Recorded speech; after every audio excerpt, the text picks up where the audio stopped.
Right. Yes, it works. It works. Everyone were like holding their breath for a second. Okay, so welcome everybody. This is the inaugural, the first of hopefully many Google Photography Prize Hangouts. Sitting next to me is Simon Bainbridge. Simon Bainbridge is the editor-in-chief of the British Journal of Photography, which is a really important magazine in the photography world, and is also the longest-running photography magazine. It's been going since 1854, so literally approximately 15 years after the medium was invented. The magazine's been running. Simon hasn't been editing it that long, but nearly. Feels like it. So I'm going to turn it over to him, and he's going to be leading the conversation. So enjoy. Thanks very much. Hi everybody, thanks for joining this first Hangout. As Aaron was saying, I kind of primarily work on British Journal of Photography, and also I'm kind of involved with judging some competitions and reviewing people's portfolios and having conversations about photography with all kinds of people. So it's great to join you today. It's been a long sort of journey to get photography accepted, but it's a really exciting time for photography right now because you can see so many shows, because photography is all around us, and it's a great way to communicate, particularly with being able to share images through Google and Flickr and so on, and really express yourself to a worldwide audience in some ways. So when you're going to competitions and you're looking at photographs, what are you looking for? What's like the thing that will capture your eye? Okay, well, I mean, the context is obviously important because sometimes I judge travel photography competitions, sometimes they're very general art documentary competitions. Another one I judge is really about photographs that tell stories about the environment. But as someone who looks at photographs all day, every day, of course you're looking for a fresh perspective on something that might immediately visually catch your eye as a new visual take on something that doesn't look like a cliche. So photographers have got to find constantly new ways to tell their stories and new ways to arrest our attention. When you were starting out, did you have anyone that really inspired you in terms of photography?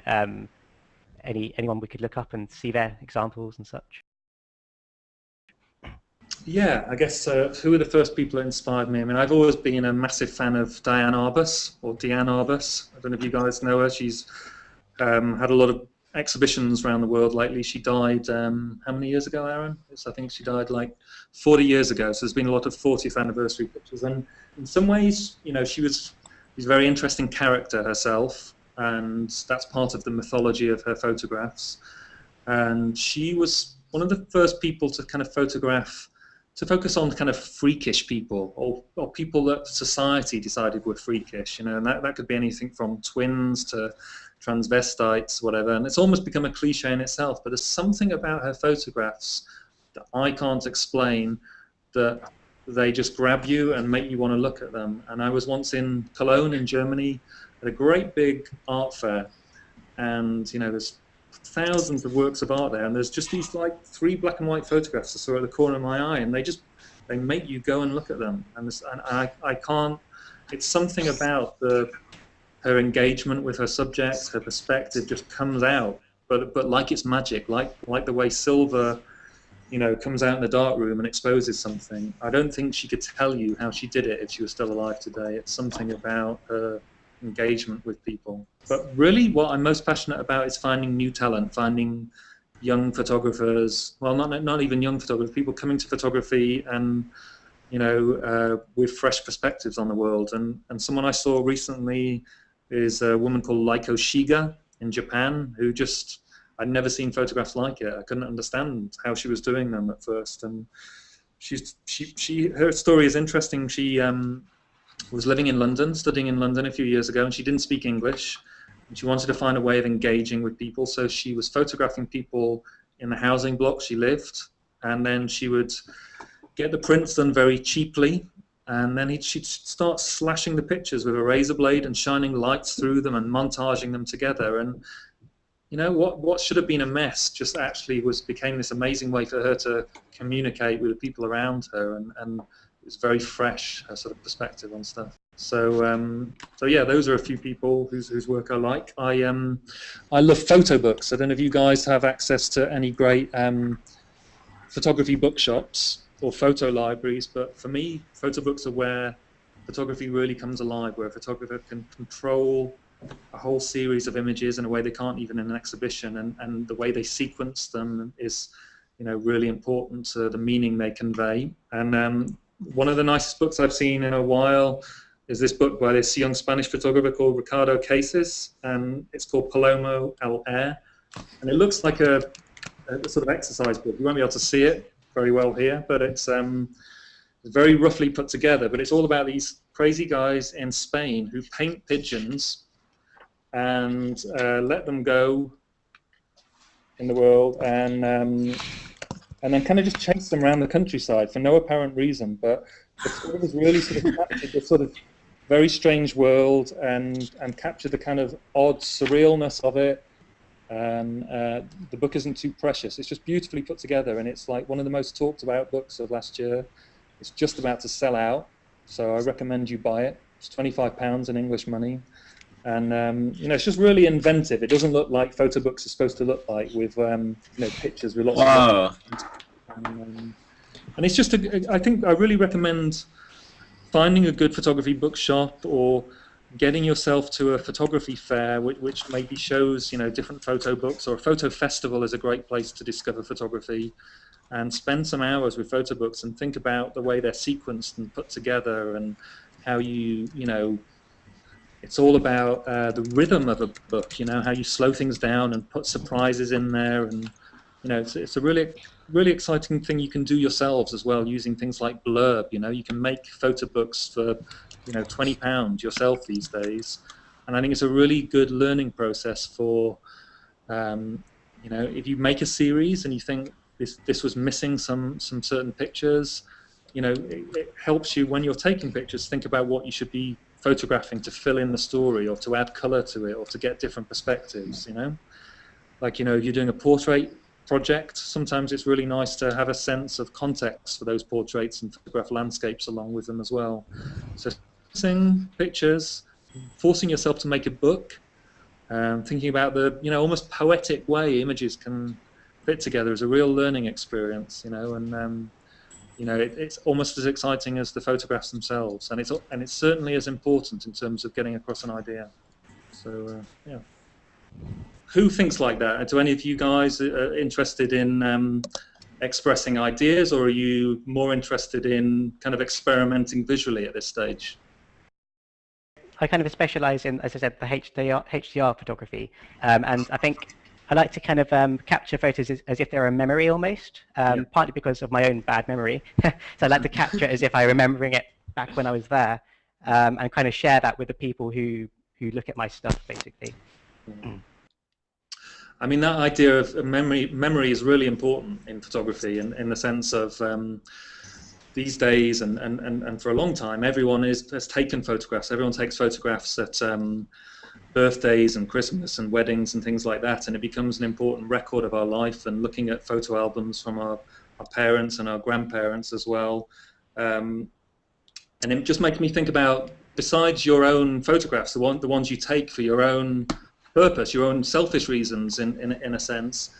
Are you interested in those images and old photo albums and images in newspapers and magazines and things that kind of almost have a purpose in history, a sort of historical moments? And if so, is that something you ever think about, creating images that maybe tell something about society today or how you live today? Now, it's very interesting that you raised this point. I believe that browsing old pictures from old newspapers especially is a great way to learn history. Yeah. It's far better than reading books and reading about past times. I just love to take an old album, go through it, even if these are just family pictures, just to see how fast things are changing, and what was happening in the world then and what's going on right now. Yeah. Anyone else share those kind of interests as well? Yeah, it's actually interesting that you raised this. I just came back from New York and went to an exhibition of, it was like 75 Years to Life magazine. Mhm. And they showed like 40 or 50 of the best covers they had.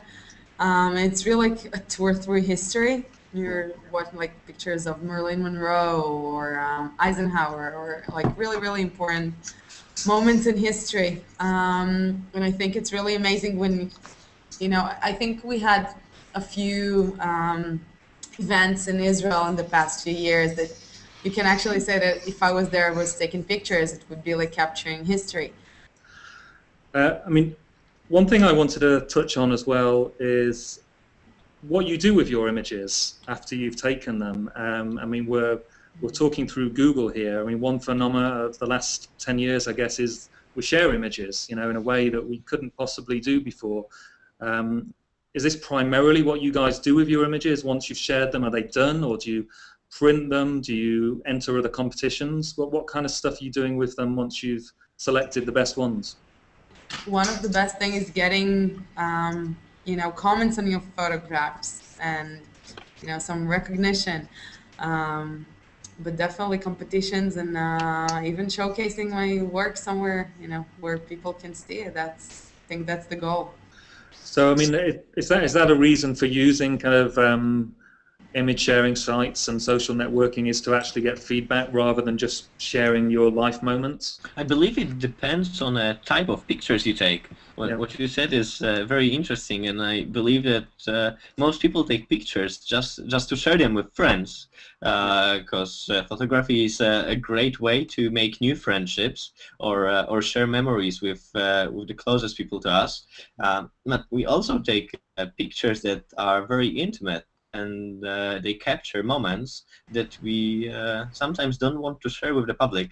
I have really many pictures of things that happened in my life, and I like them very much.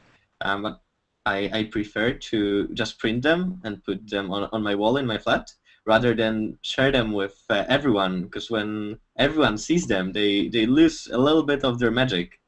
I mean, Patricia, you're an interesting case in the sense that I guess part of the difference would be our family pictures we didn't share, and maybe the pictures of strangers or architecture on our travels, the kind of pictures we share. But you've decided to make your uncle the subject of a kind of photo series that you've made as well. So sometimes that can be a little bit uncomfortable, like someone who's close to you that you know well, and persuading them Yeah, to... it can be uncomfortable, but I think it's really comfy because you know that person. So I know my uncle when I was born, so it Yeah. is really comfy to get in touch with him instead of another subject who never talk you or something else.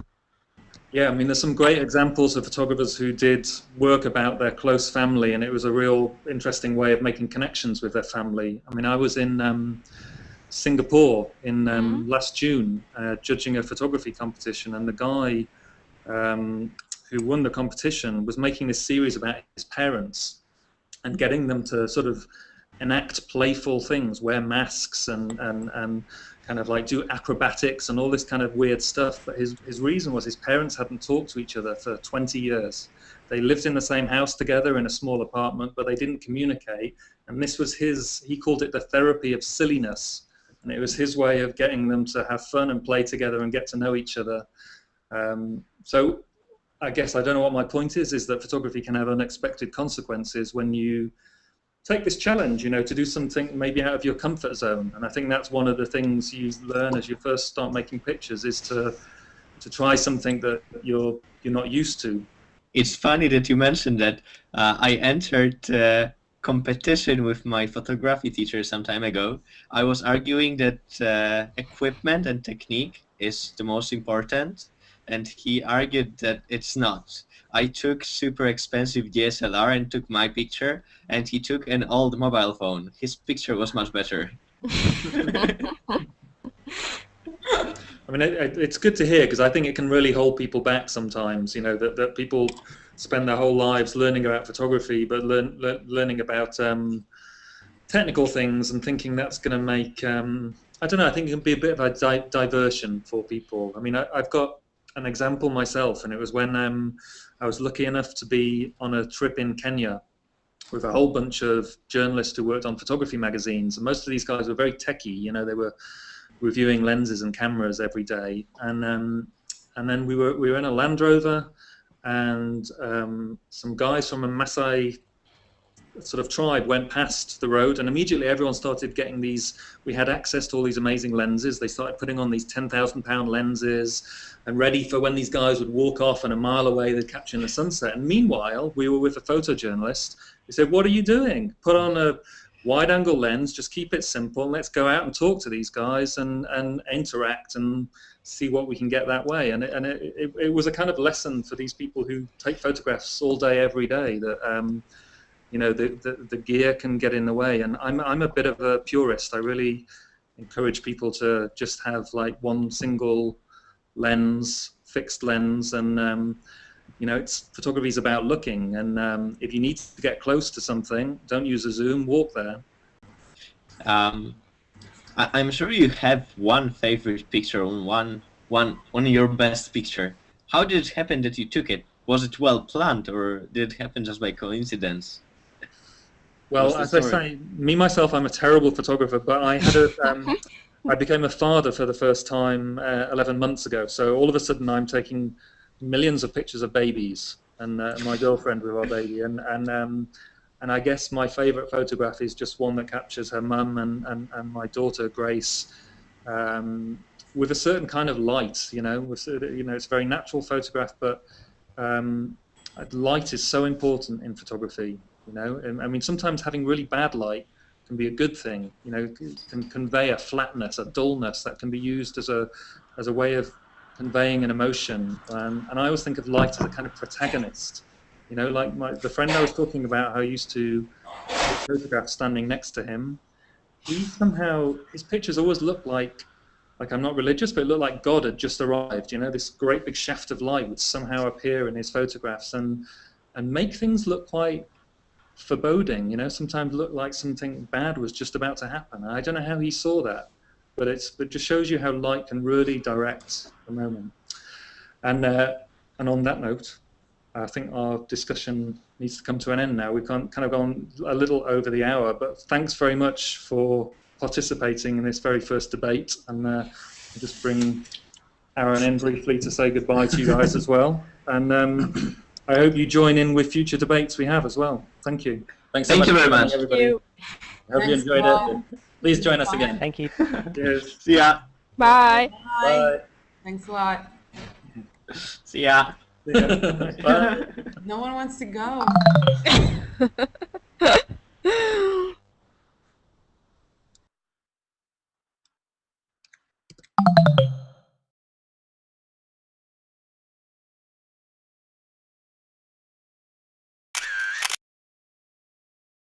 In the photography world, and is also the longest running photography magazine. It's been going since 1854, so literally approximately 15 years after the medium was invented. The magazine's been running. Simon hasn't been editing it that long, but nearly. Feels like it. So I'm going to turn it over to him, and he's going to be leading the conversation. So enjoy. Thanks very much. Hi everybody, thanks for joining this first Hangout. As Aaron was saying, yourself to a worldwide audience in some ways. So when you're going to competitions and you're looking at photographs, what are you looking for? What's like the thing that will capture your eye? Okay, well, I mean, the context is obviously important because sometimes I judge travel photography competitions, sometimes they're very general art documentary competitions. Another one I judge is really about photographs that tell stories about the environment. But as someone who looks at photographs all day, every day, of course you're looking.